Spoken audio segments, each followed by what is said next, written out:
Hola everyone, welcome back to our channel. Today we're diving into an important and complex topic, the current political situation in Cuba, the over 1,000 political prisoners held by the regime, and how Cubans around the world are raising their voices for change. Stay tuned and don't forget to like, subscribe and hit that notification bell for more updates. To understand the present, we need a brief history lesson. Cuba has been under a one-party communist rule since Fidel Castro's revolution in 1959. After his brother Raúl Castro stepped down in 2018, Miguel Díaz-Canel Singao became the president. Despite promises of reforms, many Cubans feel that little has changed. Fast forward to today, and Cuba is facing severe economic challenges. The COVID-19 pandemic has exacerbated food shortages, inflation, and power outages.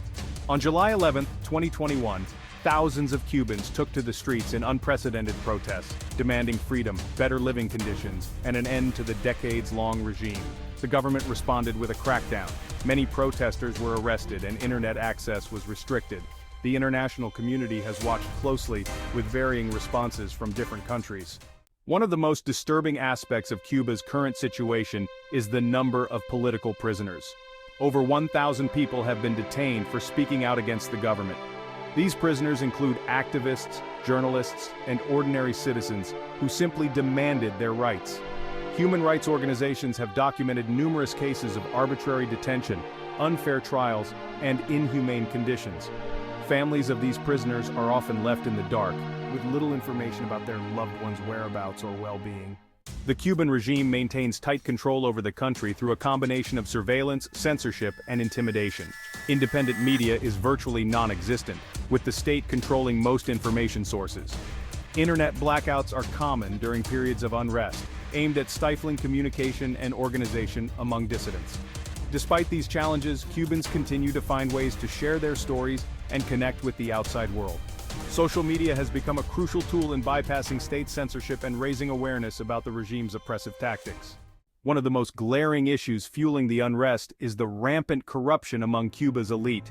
Despite the widespread poverty and hardship faced by ordinary Cubans, the ruling class continues to live in opulence. High-ranking officials and their families have amassed significant wealth, often through state-controlled businesses. Many of these luxurious properties, including five-star hotels and resorts, are owned or controlled by military and government officials. While ordinary Cubans struggle to find basic necessities, the elite enjoy a lifestyle far removed from the average citizen's reality. Investigative reports have revealed how these officials funnel profits from state-run enterprises into personal wealth. This disparity between the ruling class and the general population is a major source of anger and frustration among Cubans.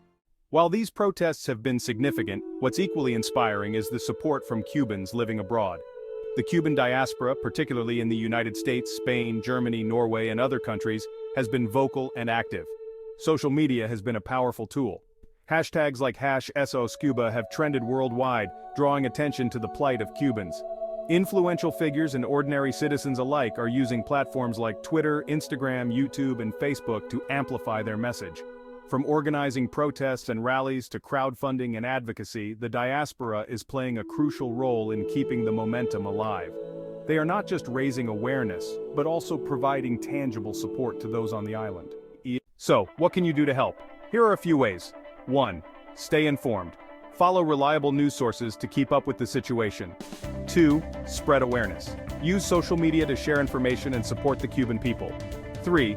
Follow all the Cuban influencers on social media who expose every day from all over the world all the misery and real problems in the island.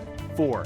Don't waste your time trying to send anything to the island through any Cuban institution, because that's one of the ways the elite used to keep raising their fortune. So, if you really want to help, bring it directly to Cuba, with real people going there.